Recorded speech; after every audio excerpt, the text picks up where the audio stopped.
এই যে রিপু সেবার জনম নয় রে ভাই, এই যে কৃষ্ণ ভজনের জনম। তো সুযোগ যাতে জীবনে হারিয়ে না ফেলি, এই জন্য ভগবান বিশেষ কিছু ব্যবস্থাও করেছেন। সময়ের সদ্ব্যবহার প্রসঙ্গে স্থান কাল পাত্র পরিস্থিতির সমাবেশে তো আমাদেরকে ধন্য করতে, ভজনের সুঅবসর প্রদান করতে বছরে একটি বার আসেন এই রাধাষ্টমী। বিশ্ববাসীর চিত্তে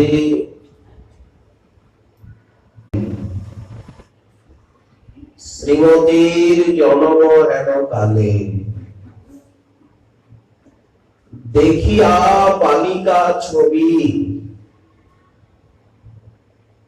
জয় দেয় ব্রাহ্মণ সকলে। এই লীলা গোকুল মহাবনের অদূরে লাভেনে, মহাবনের অন্তিকে কীর্তিদে রাধা রানীকে বলা হয় কীর্তিদার, কীর্তিদায়িনী। শোনো বৃষভানুপ্রিয়ে, বৃষভানু শব্দের অর্থ হচ্ছে বৃষ রাশিতে যখন ভানু।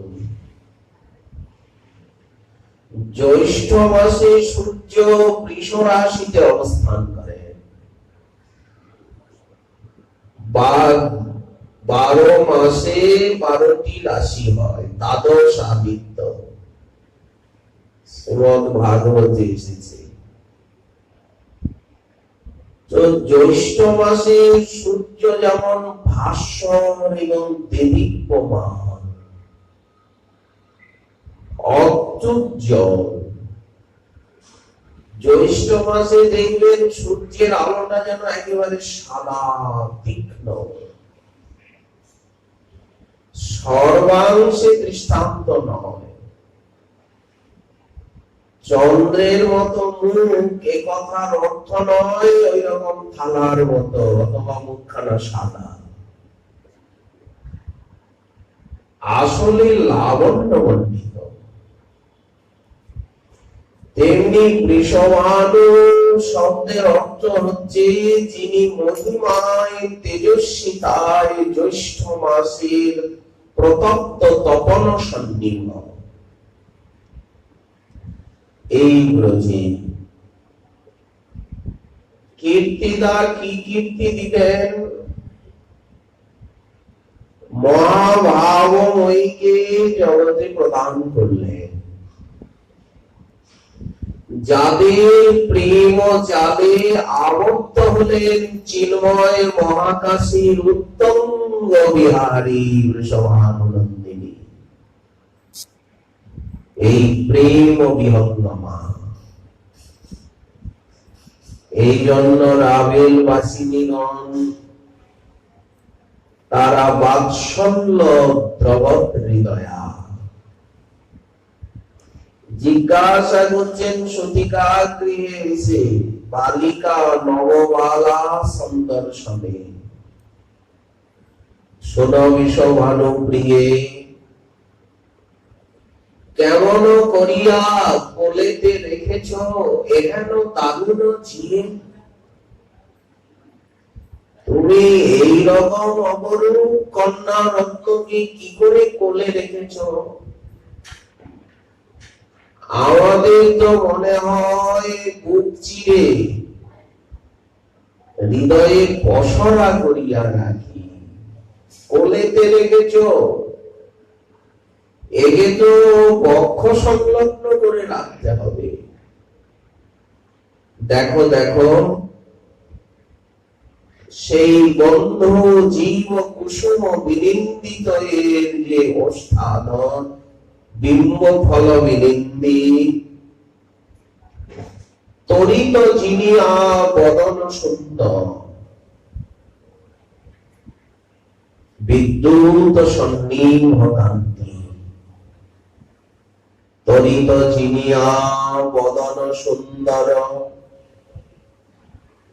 রাধারানী অঙ্গকান্তির সঙ্গে বিদ্যুতের বর্ণের সাদৃশ্য হতো না, সাদৃশ্য দেখানো হয়েছে। ওটা তো মহাভাবের কান্তি, বিদ্যুতের জ্যোতি তো উৎকট, তো তৈজস পদার্থের বিকার। ওই যে আমরা বললাম সর্বাংশী দৃষ্টান্ত নয়। তরিত জিনিয়া বদন সুন্দর, ওগো মুখে হাসি আছে আধা, স্মিত হাসি, স্মিত ধাতু ঈষদ হসনে। তো তারা বলছেন যে আধো আধো হাসছে এই বালিকা, নাবালিকা, কোমলাঙ্গী ননীর পুত্তলিকা।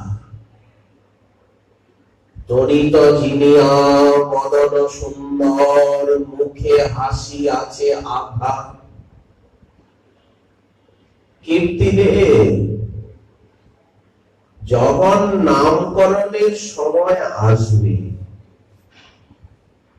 তখন রাশি গণনা, নক্ষত্র গণনা অনুরূপ নামকরণ জ্যোতিষ যা করে করুক, তাতে তো আমাদের কোনো বাধাও নেই, ওখানে অধিকারও নেই।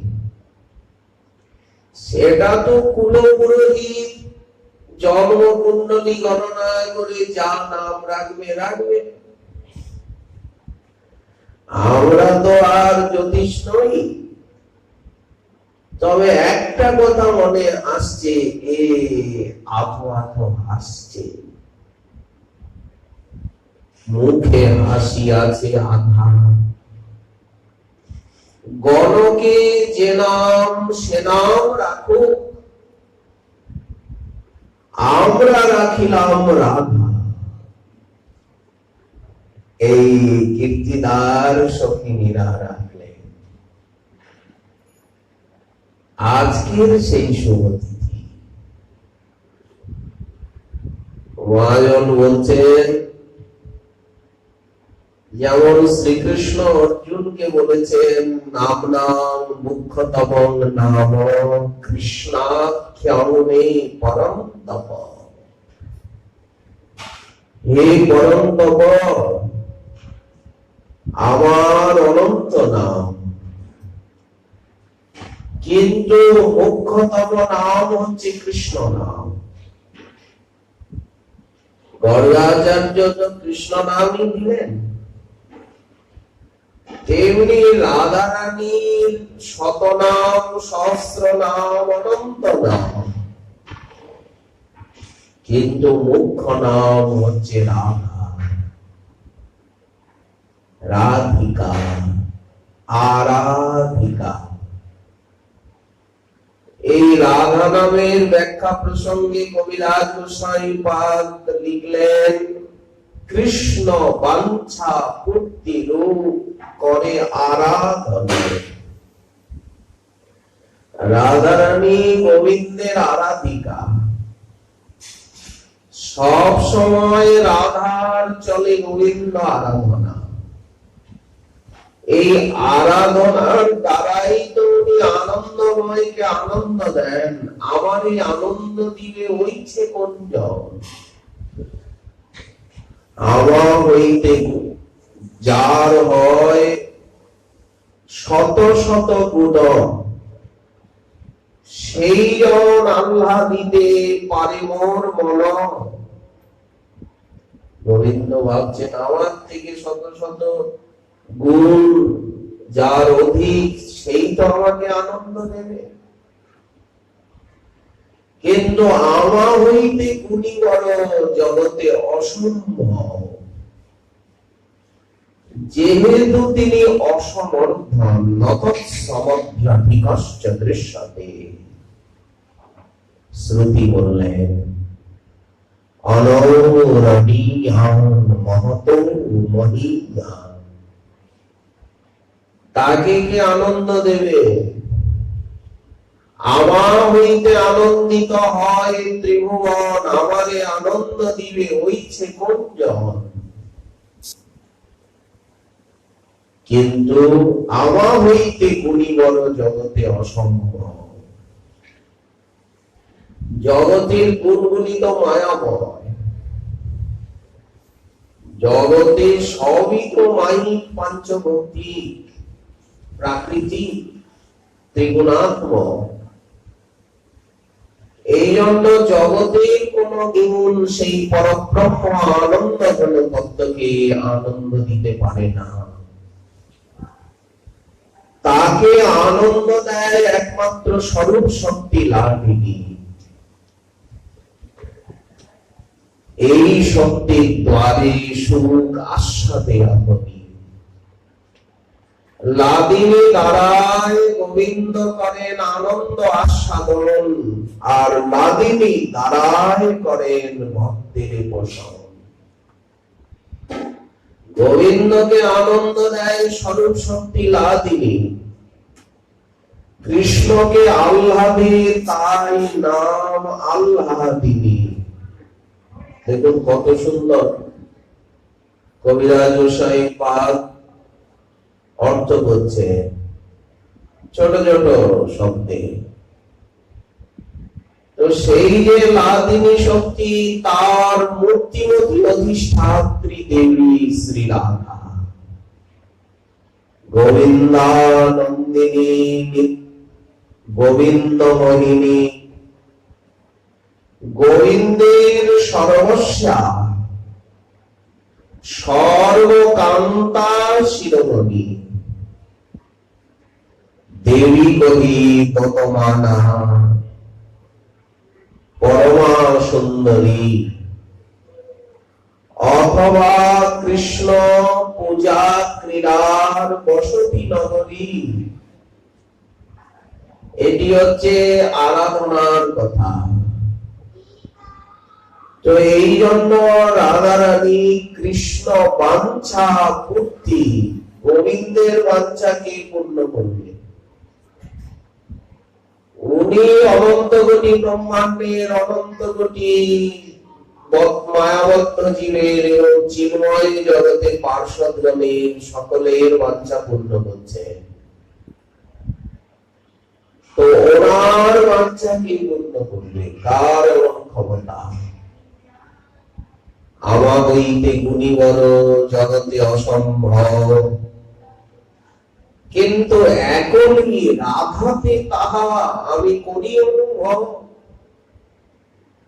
গোবিন্দ বলেন আমি রাধাতে অনুভব করি, আমার থেকে শত শত গুণাধিক্য। কিভাবে অনুভব করেন? বলেন শব্দে, স্পর্শে, রূপে, রসে, গন্ধে। শ্রুতি কাকে বলছেন? সর্বরস, সর্বগন্ধ, সর্বরূপ, সর্বস্পর্শ। কিন্তু গোবিন্দ বলছেন যে আমার থেকে অনেক অধিক রূপ গুণ লীলা মাধুরী রাধাতে বিদ্যমান। তো শাস্ত্র বলেছেন কি? বলেন কি বলেন, বলেছেন না বলেছেন তা আমি জানি না, তবে আমার অনুভূতি বলে মোর রূপে আপ্যায়িত করেন ত্রিভুবন, কিন্তু রাধার দর্শনে আমার কেন জুড়ায় নয়ন? আপনারাই বলুন। গোবিন্দ বলছেন যে রাধাকে দেখে আমার নয়ন কেন জুড়ায়? আমি তো মোহিনী অবতারে মহাদেবের মতো যোগীশ্বরকে রূপমাধুরীতে পালন করেছি, তো আমাকে পালন করে কেন? পাগল নয়, আমার মূর্ছা এসে যায়। রাধারানীর দর্শনে গোবিন্দের আনন্দ মূর্ছা এসে যায়। এত বড় কথা বললেন। হ্যাঁ, রোজই এই ঘটনা ঘটে। বেলো করান নিবেদিতম, হাতের থেকে বাঁশিটা পড়ে গেল। রাধাকে দেখে বেলো বাদ্য বিনোদী বুঝতে পারলেন না যে হাতে আমার বাঁশি নাই, কোথায় বনপথে কুঞ্জ বিধিতে বাঁশিটা পড়ে গেছে। বংশীহরণ লীলা হয় এই রাধা কুণ্ডতটে, মধ্যাহ্ন লীলা। গোবিন্দের হাতের থেকে বাঁশিটা পড়ে গেছে, উনি বুঝতে পারেননি। তখন কোন সখী সেই বাঁশিটাকে নিয়ে বেনির ভিতরে রেখে দিল, বেনির ভিতরে বাঁশিটাকে গুঁজে দিয়েছে। কারণ হাতে রাখলে ও তখন দেখলেই এইদিকে ছুটে আসবে, ওর ভুল তো স্বীকার করবে না। কেউ কি কারো ভুল স্বীকার করে যে বাঁশিটা আমার হাত থেকে পড়ে গেছে? বেলো করাল নিপতিতম, মোহন ময়ূরপুচ্ছের চূড়া শিখিবিঞ্ছ মৌলির বর্হাবতংশের আলুলায়িত হইয়া। বেলো করাল নিপতিতম স্খলিতং শিখণ্ডম, পীঠ উত্তরীয় গাত্র হতে স্খলিত হলো, বুঝতে পারেন না আমার উত্তরীয়টা কোথায় পড়ল। এই ভ্রষ্টঞ্চ পীঠ অবসনম, কার বলেন? ব্রজরাজ শূল, ব্রজ মহেন্দ্র নন্দনে। শেষে বিমূর্ছিতস্য, মূর্ছিত হয়ে পড়ে গেলেন। কেন মূর্ছিত হয়ে পড়ে গেলেন? যস্যা কটাক্ষ সরভাত, রাধারানী ঈশ্বর নয়ন করে চেয়েছেন মাধবের দিয়ে। যস্যা কটাক্ষ সরভাত, সেটা কেমন মনে হলো? ওই কটাক্ষকে স্বর বলা হচ্ছে, যেন বিষ মাখানো স্বর। সেই স্বরার হাতে এটা কি কেউ বুঝবে? যে নয়ন প্রান্তের অপাঙ্গ বিলোকন, যে এইরকম গোবিন্দের হৃদয়ে স্বরের মতো বিদ্যা হয়।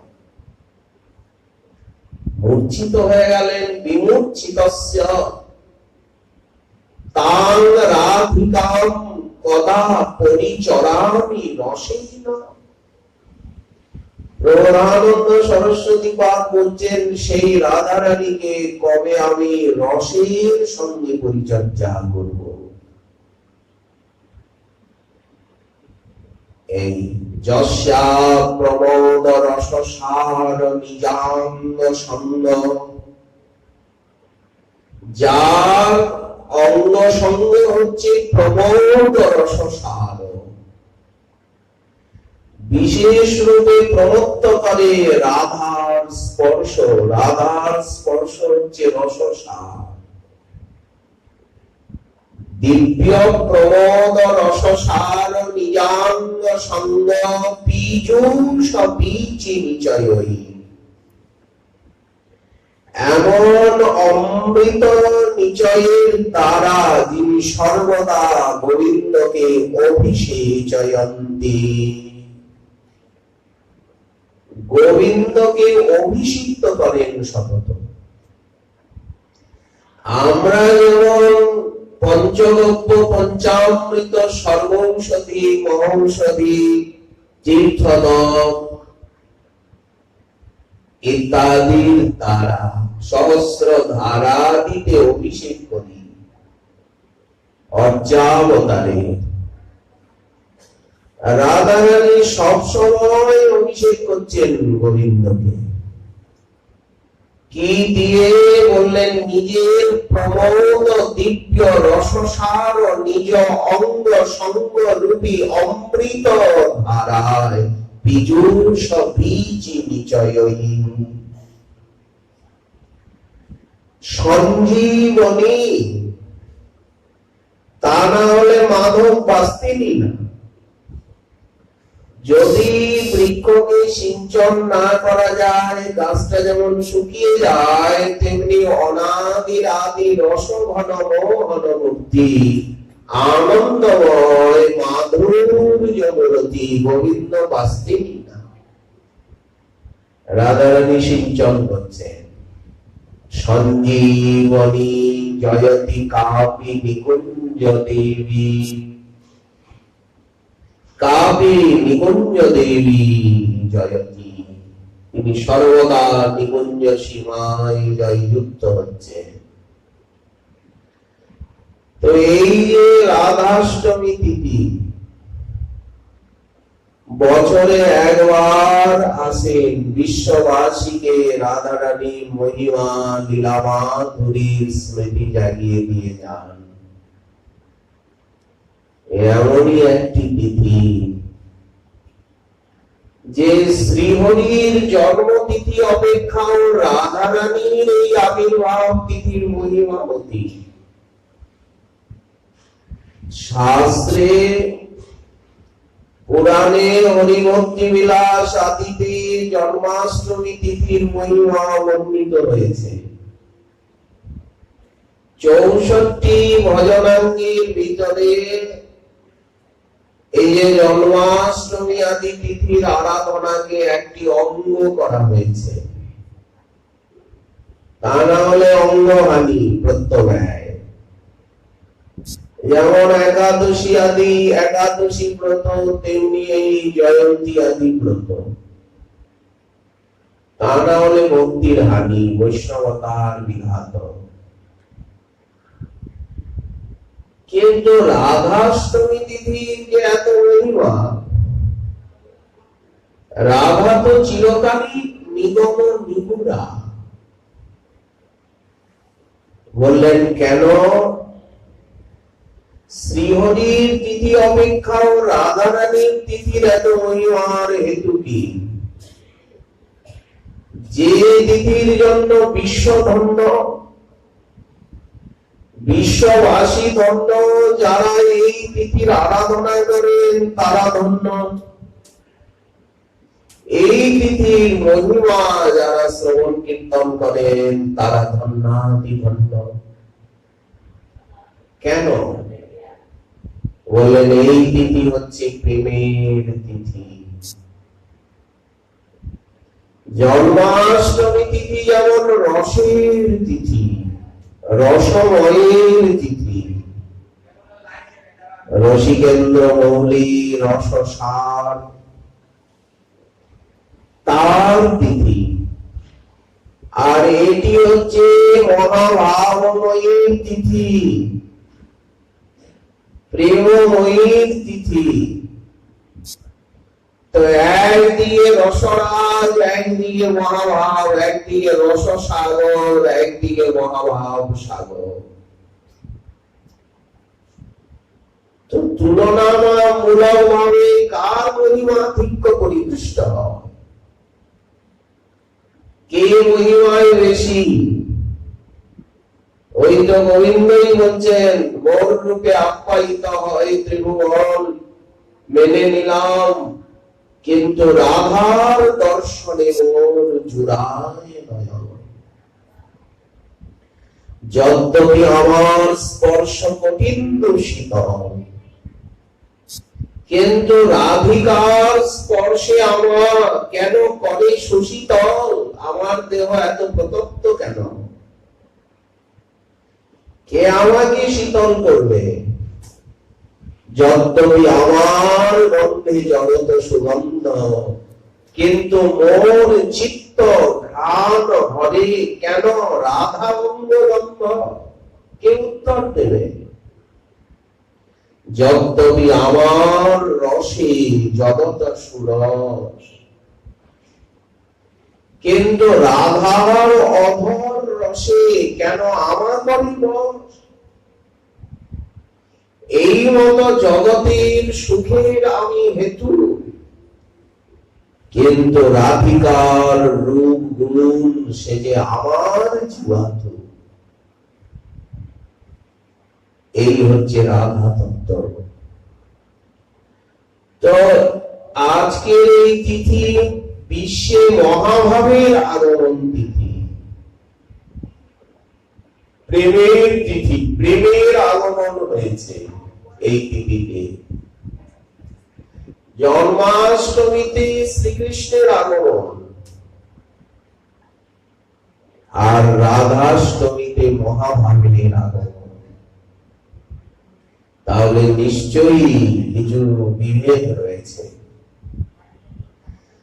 যেমন ব্রহ্মার একদিনে এক কল্পে একবার কৃষ্ণ আসেন, তেমনি ব্রহ্মার এক দিবসে 4000 যুগের ভিতরে মাত্র কৃষ্ণ যে দাপরে আসেন সেই দাপরেই তো রাধারানী আসেন, নাকি আগে পাছে আসেন? বৈবস্বত মন্বন্তরীয় অষ্টাবিংশ চতুর্যুগের দাপরের শেষে যেমন কৃষ্ণ অবতার, যেমনি রাধারানীর অবতার। আর যদ্দাপরে কৃষ্ণ অবতরতি, যে তাপরে শ্রীকৃষ্ণ অবতীর্ণ হন, তদেব কলৌ, তার পরবর্তী অব্যবহিত কলিযুগে গৌরবী অবতরতি ইতি সারস্য লব্ধে। তার পরবর্তী কলিতে মহাপ্রভু আসেন। তাহলে এক কল্পে একবার কৃষ্ণ আসেন, একবার রাধারানী আসেন, একবার মহাপ্রভু আসেন। যখনই কৃষ্ণ এলেন, রাধারানী এলেন, রাধারানীর সঙ্গে লীলায় গোবিন্দের অন্তরে কামনা জাগলো। রাধয়া প্রণয় মহিমা কীদৃশ, কীদৃশ বা অনয়া আস্বাদ্য মধুরিমা বা সখ্যন চাস্যা মদ অনুভবত বা ইতি লোভা। গোবিন্দের অন্তরে কামনা জাগলো, কই ছন রাধা প্রেমা, কই ছন মন মধুরিমা, কই ছন সুখে পিবক। যখনই কামনা জাগলো, দর্পণান্তে হেরি যদি আপন মাধুরী, আস্বাদিতে লোভ হয় আমি আস্বাদিতে নারী। বিচার করিয়ে যদি আস্বাদ উপায়, রাধিকা স্বরূপ হইতে তবে মনধার। এত চিন্তে রহে কৃষ্ণ পরম কৌতুকী, হৃদয়ে বারয় লোভ হয় ধকধকি। আমার মাধুর্য কেমন, আমার প্রেমানুভূতি রাধার হৃদয়ে বা কেমন। রাধার নয়নে আমি কত সুন্দর, আমার নয়নে আমি যদি এত সুন্দর হই, তো রাধার নয়নে আমি কত সুন্দর।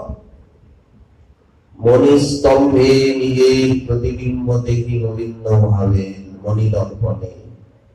অপরিকলিত পূর্বক চমৎকারকারী স্ফুরতি মম করিয়াম এষ মাধুর্য পুরঃ।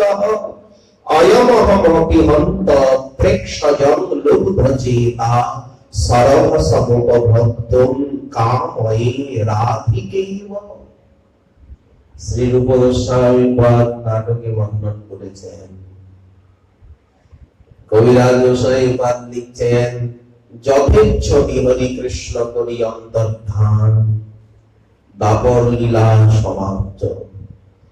অন্তর্ধান করি মনে করে অনুমান, আমি চিরকাল নাহি করি প্রেম ভক্তি দান। ভক্তি বিনা জগতের নাহি অবস্থান। আমি যুগ ধর্ম প্রবক্তারিত নাম সংকীর্তন, চারি ভাবের ভক্তি দিয়া নাচাবো ভুবন। আপনি করিল ভক্ত ভাব অঙ্গীকারে, আপনি আচরি ভক্তি আমি শিখাবো সবাই। এই গৌর অবতারের পাচ্য এবং অন্তর কারণ। আনুষঙ্গে প্রেমময় কইলা ত্রিভুবন। তো মহাপ্রভু একবার এলেন কৃষ্ণ রাধা রানী। আচ্ছা, মহারাজ পরীক্ষিত বসে বসে শুনছেন সূর্য বংশে ভগবানের অবতার, অমুক বংশে ভগবানের অবতার। তো উনি মনে মনে ভাবছেন, আমার যে বংশে জন্ম প্রসিদ্ধ পুরু বংশ, তো এই বংশে কি ভগবানের কোন অবতার নেই? আমি যে বংশে জন্মালাম সেই বংশে কি ভগবানের কোন অবতার হয়নি? কান পেতে আছেন। সুখদেব বলে চলে গেলেন, কই? মহারাজ পরীক্ষিতের চিত্তটা ক্ষিপ্ত। আমি এমন বংশে জন্মেছি যে সেই বংশে ভগবানের কোন অবতারই হয়নি। শ্রোতার মনটা যদি দুঃখী হয়, বক্তাও কথা বলে আনন্দ পান না, আর শ্রোতাও শুনে আনন্দ পায়। সুখদেব বলছেন, রাজন, তোমাদের বংশে ভগবানের অবতার হয়নি সত্য, কিন্তু তোমাদের বংশে রয়েছে প্রেমের অবতার। ভগবান যে বংশে জন্মেছেন সেই বংশকে আমি যতটা না প্রশংসা করি, যে বংশে প্রেমের অবতার সে বংশ তার থেকে অনেক প্রশংসনীয়। কারণ তোমাদের বংশের একান্ত অধীন হয়েছেন প্রভু, তোমাদের দূত হয়েছেন, সারথি হয়েছেন, সখা হয়েছেন, সেবক হয়েছেন। এইভাবে উনি যাদবদের হয়েছেন কি? তো এই জন্য চুয়াং ত্রিলোকে কত ভূমি ভাজা লোকং পুনানা মুনয়োভিয়ন্তি যেষাং গৃহানাম সতীতি সাক্ষাৎ গূঢ়ং পরব্রহ্ম মনুষ্যলিঙ্গম। এই যে বংশে প্রেমের অবতার হয় সে বংশ কত প্রশংসনীয়। তো এই জন্য আজকের এই তিথিতে হয়েছে প্রেমের আবির্ভাব, মহাভাবের আবির্ভাব। প্রেমের পরম সার মহাভাব জানি, সেই মহাভাব স্বরূপা শ্রী রাধা ঠাকুরানী। এই মহাভাব হয় চিন্তামণি সার, কৃষ্ণ বাঞ্ছা পূর্তি করে এই কার্য তার। মহাভাবের কাজ কি? মহাভাব চিন্তামণি রাধার স্বরূপ। যেমন শ্রীকৃষ্ণের স্বরূপ কি না? সচ্চিদানন্দময় কৃষ্ণের স্বরূপ। রাধা রানীর স্বরূপ কি? মহাভাব চিন্তামণি রাধার স্বরূপ। ললিতাদি সখী তার কায়প্রদূ। মহাপ্রভুকে শোনাচ্ছেন রাধা তত্ত্ব রামানন্দ রায়, চৈতন্য চরিতামৃত লীলা অষ্টম পরিচ্ছেদ। তো রাধা রানী কেমন? প্রবোধানন্দ সরস্বতী পাদ তার রাধার সুধানিধির 28 সংখ্যক শ্লোকে বলছে, হে আমার চিত্ত, তুমি সাধু হয়ে যাও। চিত্তটা তো স্বভাবতই অসাধু। সরস্বতী পাদ বলছেন, হে আমার চিত্ত, তুমি সাধু হয়ে যাও।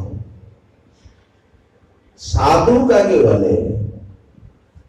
আমরা সাধারণত বুঝি যে যারা সংসার আশ্রম ত্যাগ করে বৈরাগ্যাশ্রমে প্রবেশ করলেন তাদেরকে সাধু বলা হয়। কিন্তু ভাগবতে মহারাজ অম্বরীশকে শ্রী নারায়ণ বারবার সাধু বলছেন, সাধুর গ্রস্ত হৃদয়, সাধর হৃদয় মজ্জম।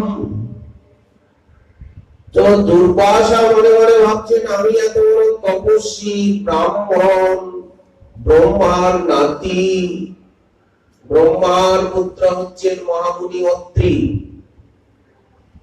অনসূয়ার গর্ভে সতী শিরোমণি অনসূয়ার গর্ভে অত্রি কর্তৃক দুর্বাসার জন্ম।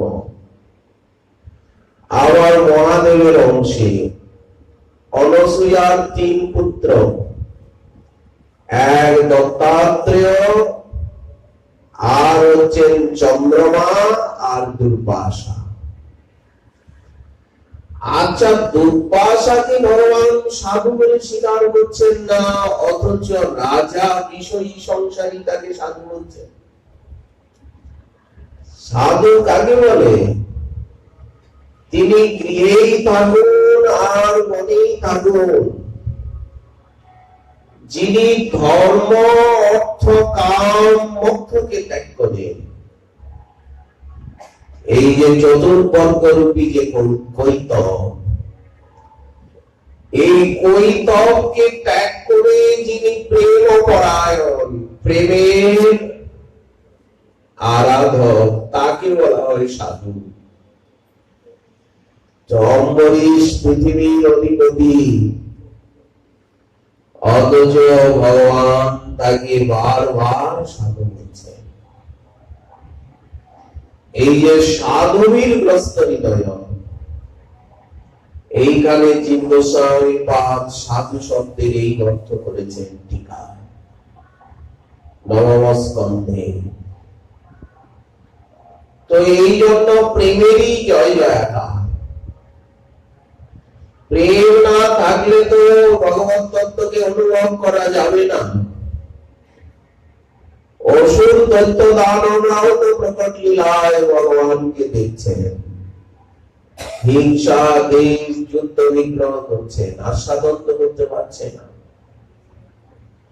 ওই জন্য মহাপ্রভু প্রেমকে প্রয়োজন তত্ত্ব বললেন, কৃষ্ণকে না। সেই প্রেম প্রয়োজন সর্বানন্দ ধাম। পঞ্চম পুরুষার্থ কৃষ্ণ প্রেম মহাধন, কৃষ্ণের মাধুর্য রস করায় আস্বাদন। প্রেমা হইতে হয় কৃষ্ণ নিজ ভক্ত বশ, আর প্রেমা হইতে পাই কৃষ্ণের সেবা সুখ রস। প্রেম না থাকলে তো সেবার আনন্দ অনুভব হয় না। রামানন্দ রায় সে কথা বললেন, নানোপচার পূজনম কৃত আত্মবন্ধ, প্রেম নৈব ভক্ত হৃদয় সুখ বিদ্রুতম স্যাৎ। তো সেই প্রেমের পরমসার মহাভাব, সেই মহাভাবেরও আবার পরমসার হচ্ছে মাদনাক্ষ মহাভাব। তো রাধা রানী সেই মাদনাক্ষ মোহনাক্ষ মহাভাবময়ী, কত উচ্চ পর্যায়ের কথা।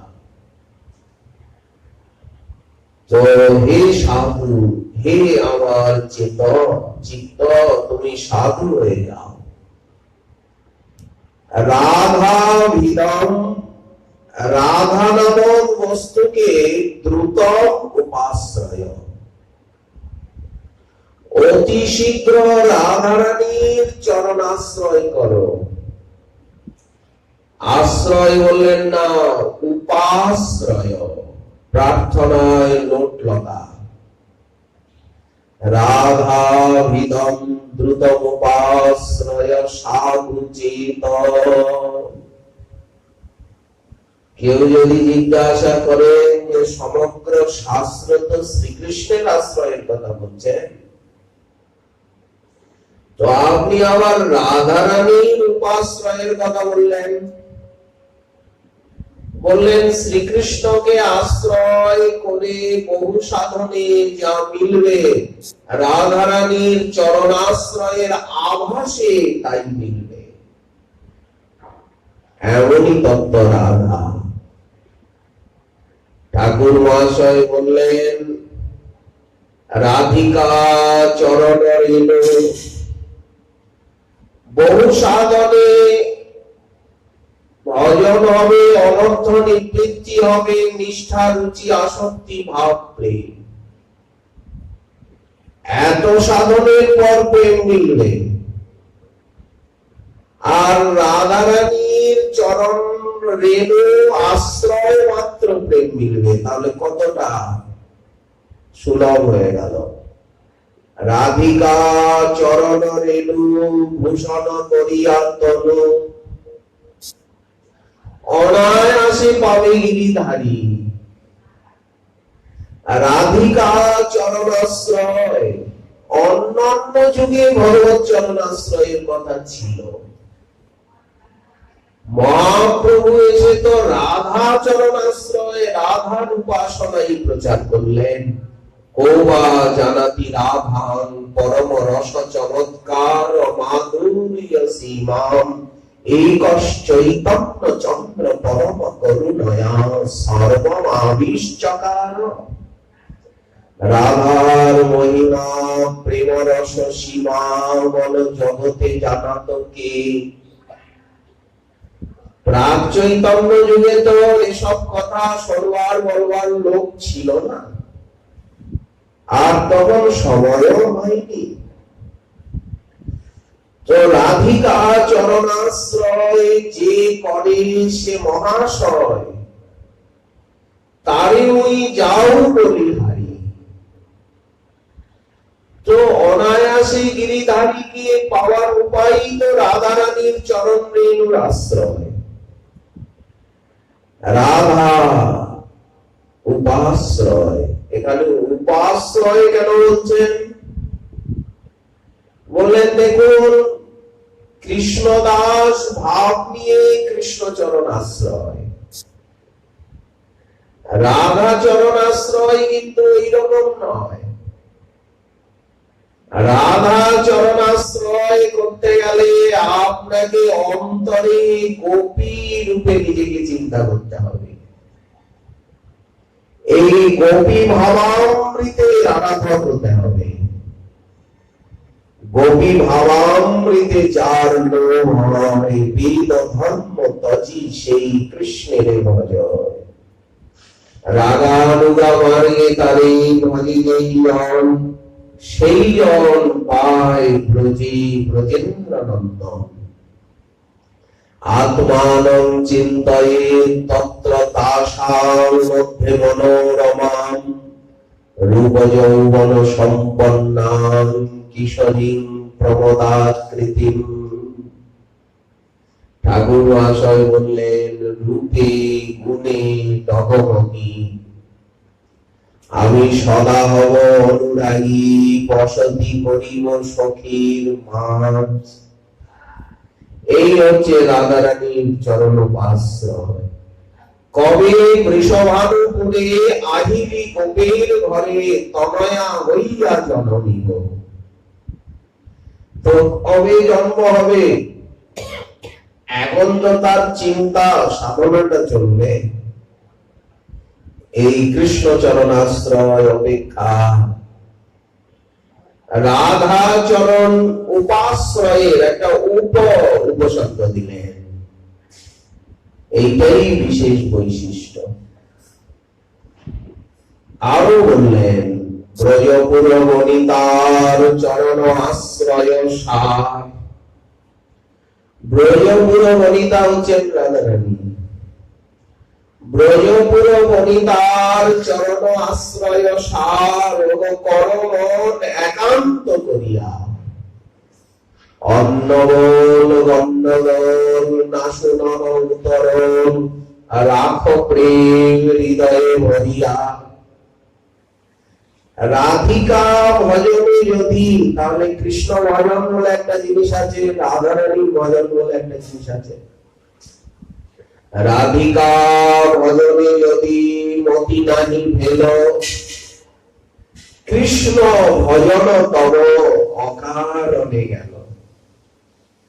যদি রাধারানীর ভজনের অতিমতি না হলো রাধাচরণ উপাশ্রয়ে, তাহলে কৃষ্ণ ভজনটাও নাকি অকারণই গেল।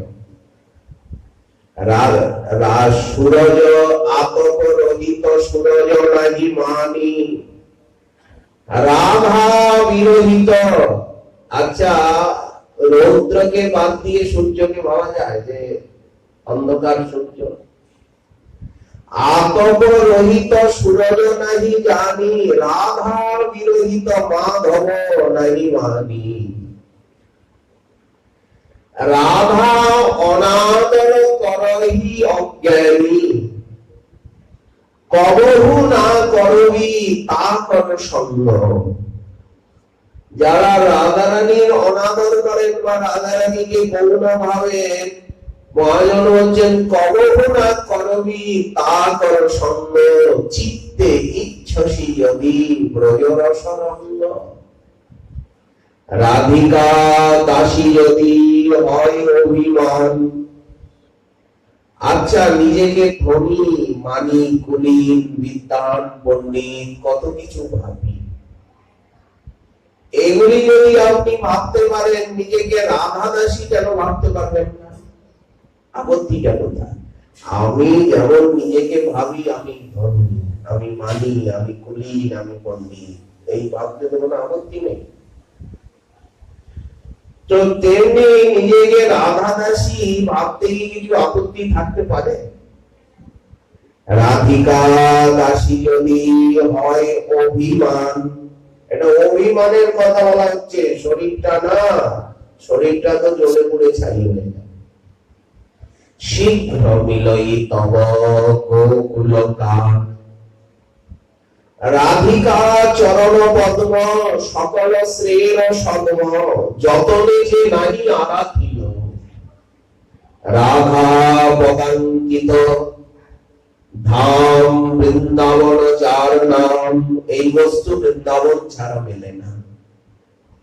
রাধারানীর মহিমা, তার রূপ লীলা কেউ যদি জানতে বুঝতে চান, তাকে বৃন্দাবনে আসতে হবে, বৃন্দাবনের আরাধনা করতে হবে। এটা বাইরে, বৃন্দাবনের বাইরে এগুলি মিলবে না। এর শিক্ষা, এর সাধনা, এর উপদেশ বৃন্দাবন ছাড়া বাইরে পাওয়া যায় না। বিশ্ববিদ্যালয়ের জিনিসটা বিদ্যালয়ে, মহাবিদ্যালয়ে মেলে না। এই জন্য রাধা পদাঙ্কিত স্থান বৃন্দাবন যার নাম, সেনা স্থানে বসতি না কইল। যারা বৃন্দাবনে বাস করলেন না, রাধিকা ভাব গম্ভীর চিত্ত যেই মহাধীর, যারা রাধা আরাধক তাদেরকে মহাধীর বলা হচ্ছে। তাদের সঙ্গ যারা না কইলা জীবনে, কেমন এসে সামানন্দ রস সিন্ধু স্নানানন্দ, সামরূপী রস সিন্ধুতে অবগাহন জনিত আনন্দ তারা কি করে লাভ করবেন বুঝা হয় এই কখনই। রঘুনাথ তাজুসাই বাদ বলছেন, অনারাধ্য রাধা পদাম্ভোজনৈব অনাশ্রিত বৃন্দাটবীম, অসম্ভাষ্য তদ্ভাব গম্ভীর চিত্তান, কুত শ্যাম সিন্ধু রসস্যাবগাহ।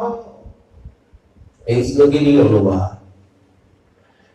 রাধারানী কেমন বললেন? মঞ্জুর স্বভাব, পরম মনোহর স্বভাব। কার প্রতি? পাপী তাপী দিনহীনের প্রতি। বলেন এদের প্রতি তো আছেই রাধার করুণা। এমনকি গোবিন্দের উপরে পর্যন্ত রাধারানী পরম মনোহর স্বভাব বিশিষ্টা, মঞ্জুর স্বভাব। কি বলেন? মরে যদি দিলে দুঃখ, তার হইল মহাসুখ। এই দেখুন রাধারানীর স্বভাব। রাধারানী বলছেন আমাকেও দুঃখ দিল, কাঁদালো, কিন্তু ওর তো মহাসুখ হলো। মরে যদি দিলে দুঃখ, তার হইল মহাসুখ। সেই দুঃখ ওর সুখবর্জ। কতটা মঞ্জু স্বভাব শ্রী রাধা, একেবারে জীবের থেকে আরম্ভ করে কৃষ্ণ অবধি। অধিকল্পলতা নিকুঞ্জম, এই যে নিকুঞ্জ মন্দির, এই যে কুঞ্জবন, কল্পলতা মন্দির, কল্পতরবদ্রুমা চিন্তামণি গণময়ী তোয়ম অমৃতম। তো এই চিন্তামণিময় ভূমি বৃন্দাবনে যে অসংখ্য কল্পলতা মন্দির নিকুঞ্জ, সেই কল্পলতার নিকুঞ্জে এক অধিকল্পলতা বিরাজ করছে। সাধারণত কল্পলতা ধর্ম অর্থ কাম দেয়, মুক্তি ভক্তি কল্পলতা দিতে পারে না। রাধা রানী সেই কল্পলতা মণিমন্দিরের প্রেম রসদাত্রী, নিকুঞ্জ রসদাত্রী অধিকল্পলতা। রাধা রানীকে বলা হচ্ছে নিকুঞ্জ রসের অধিকল্পলতা। রাধা রানীর চরণাশ্রয় করলেই উনি নিকুঞ্জ রস সাধনার অধিকার লাভ করবেন, আর কোন উপায় নেই। ব্যঞ্জন্ত অদ্ভুত কৃপা রসপুঞ্জমেব, যিনি অদ্ভুত কৃপা রসপুঞ্জের প্রকাশিকা। গোবিন্দ তো কৃপার সাগর, কৃপার সমুদ্র, কিন্তু রাধা রানীর মতো করুণা গোবিন্দের সম্ভব নয়। রাধার করুণাই আজ শ্রীকৃষ্ণকে গৌরাঙ্গ বানিয়েছে। মহাপ্রভুতে যে করুণা, এটা তো রাধা রানীরই করুণা। ওই যে ভাব কান্তি নিলেন, তো ভাবের ভিতরে করুণাও তো একটা ভাব। পতিত হেরি কান্দে, আজ মহাপ্রভু পতিতকে দেখে কাঁদছেন। স্থির নাহি বান্ধে করুণা নয়নে চায়, আজ কিঞ্চন অকিঞ্চন কারো কোনো দোষ নাহি মনে। কমলা শিব বিধি দুলহ প্রেম নিধি, আজ দান কয়ল জগজনে। যোগীন্দ্র মুনীন্দ্র কিবা মনে মনে রাত্রি বিবাহ, আজ গোরা রূপে পড়ি গেল ধান্ধা। অখিল ভুবনপতি ধুলায় লোটায়ে কাঁদে, সদাই সমরে রাধা রাধা। এই মহাপ্রভুর লীলা। কোথায় নিয়ে এলেন রাধা রানী গোবিন্দকে? গৌরাঙ্গ রূপে। লক্ষ্মী বিলাস ছাড়ি প্রেম বিলাসীর, অনুরাগে রাধা দুটি আখি মহাপ্রভুর। রাধার ধ্যানে আজ কি সাজে সাজিল গো, এই গোরা তরুতার সাক্ষী। দেখো রে লোক হেন প্রেমা অপরূপ, ত্রিজগত নাথ নাথ হইয়া।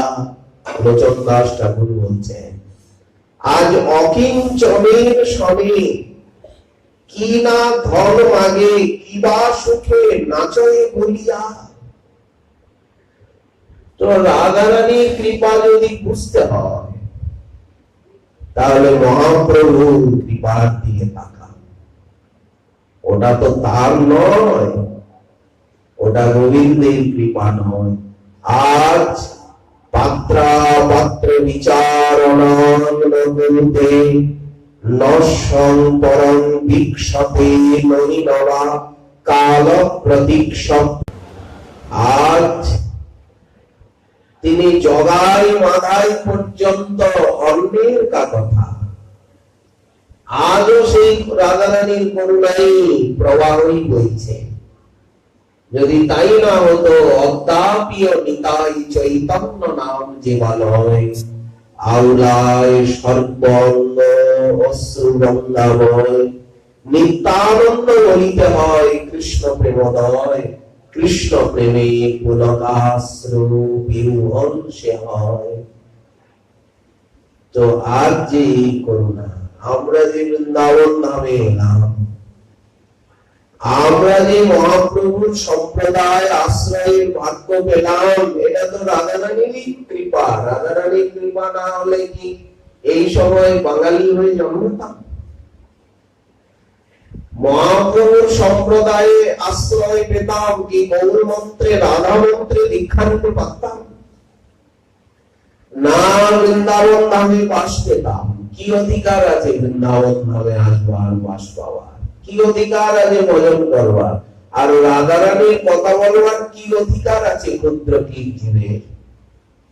কৃষ্ণ যার সদ্গুণগণের নাই পান পান, যার সৌভাগ্য গুণ বাঞ্ছে সত্য ভাবা, যার ঠাই কলা বিলাস শিখে ব্রজরামা, যার পাতিব্রত ধর্ম বাঞ্ছে অরুন্ধতি।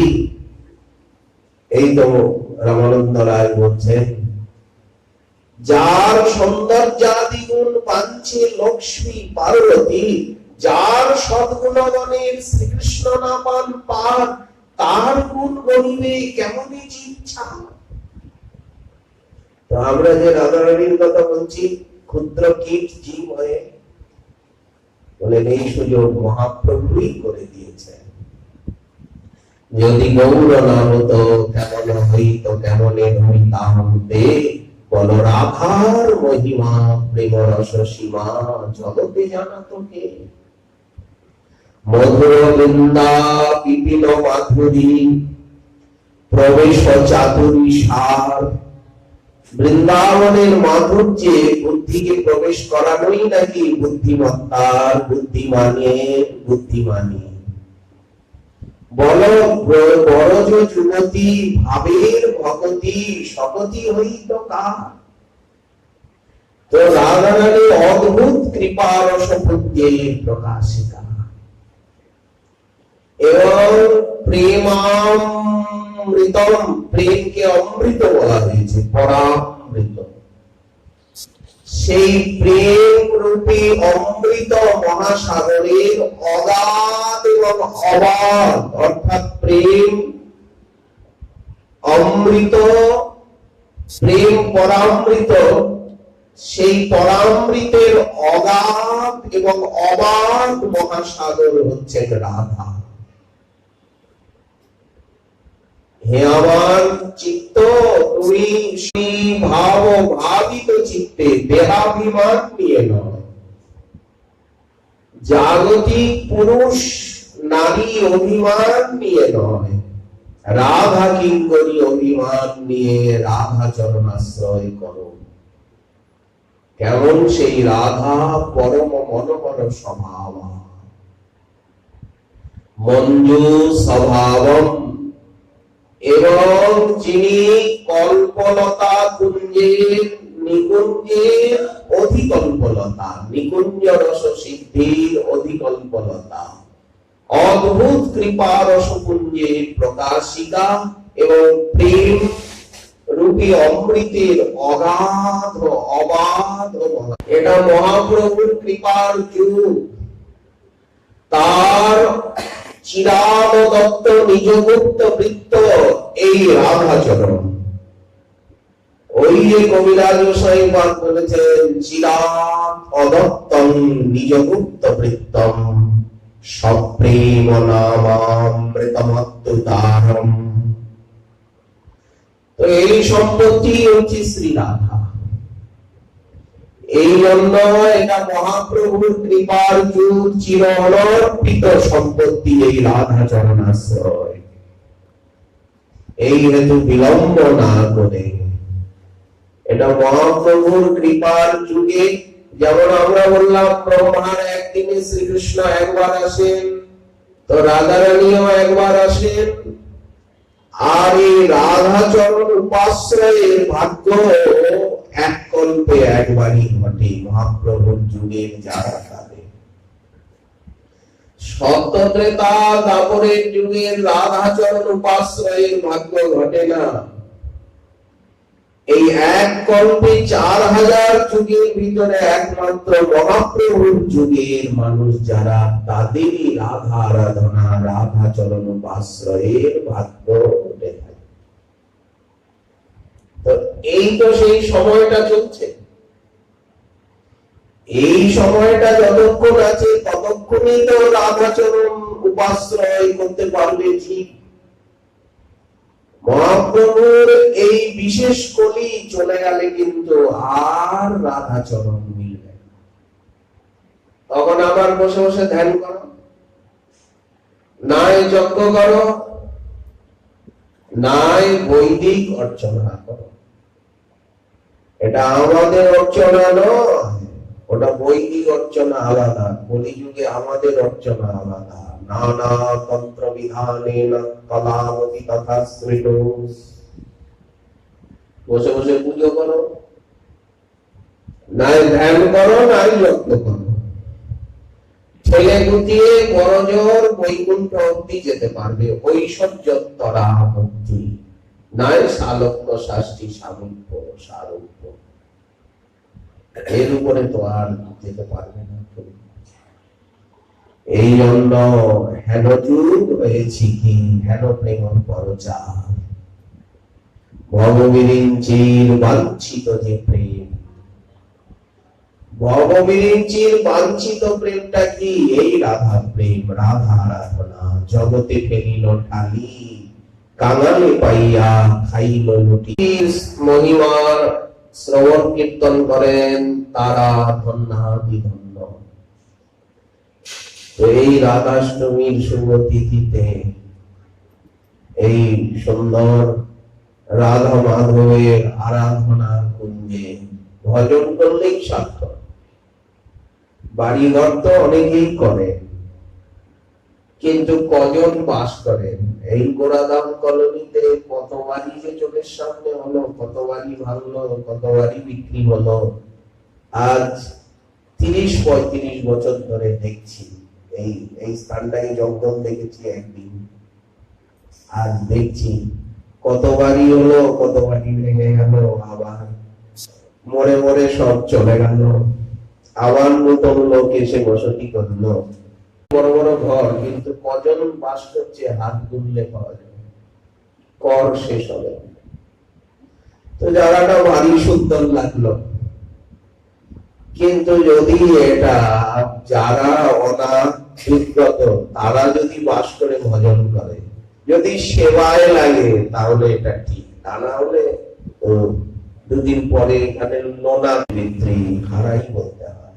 মা বাবা তো দেশে, মা বাবার সঙ্গে তো আর সম্পর্ক থাকে না। কেউ যখন ব্রজে আসে তো ছেড়ে, পিছনের কথা ভুলেই তো আসে, ছেড়েই তো আসে, না ছেড়ে তো আর আসা যায় না এই দেশে। কিন্তু তাদের স্থান জোটে না, তাদেরকে আদর করে কেউ থাকতেও দেয় না, তোমার খেতেও দেয় না। তখন মনে ব্যথা হয়। কত দুঃখী দরিদ্র গরিব ব্যক্তি আসে, একটু থাকার জায়গা নেই, রাস্তায় ভিক্ষে করে খেয়ে নেবে, কিন্তু একটা বাসা ভাড়া করে থাকতেও 2000-3000 টাকা লাগে আজকালকার দিনে। তাও বাঙালিকে সকলে ঘৃণা করে, এও দৃষ্টিতে দেখে, বলে হ্যাঁ জল বেশি খাচ্ছে, বেশি খায়, বেশি হাগে, বেশি জল ফেলে। তো তখন ব্যথা লাগে যে ঘর গুলো তো আছে, কিন্তু সেবায় তো লাগে না। কত ঘর দেখুন চারিদিকে পড়ে আছে, কিন্তু একজন দুঃখী অতিথি, একজন আত্মীয়, একজন বৃদ্ধ এসে, বিকেলবেলায় একজন বৃদ্ধ এসেছে দিনাজপুরের থেকে, সে বলছে আমি কি অমুক জায়গায় একটু থাকতে পারি? তখন আমি বললাম আমিও সব জানি না, ওকে জানি। তো এইরকম দুরাবস্থা হয়। তো যাতে এরকম দুরাবস্থা না হয়, যাতে গুরু বৈষ্ণব ভক্ত দিনহীন দরিদ্র কাঙাল এদের সেবায় লাগে, এই প্রার্থনাই শ্রী রাধা মদন মোহনের চরণে, শ্রী বিষভানুনন্দিনীর চরণে রাখি। এই প্রার্থনার সঙ্গে সঙ্গে আজকে শ্রী রাধা রানী গুণ মহিমা কথার এইখানে দেওয়া হলো বিশ্রাম।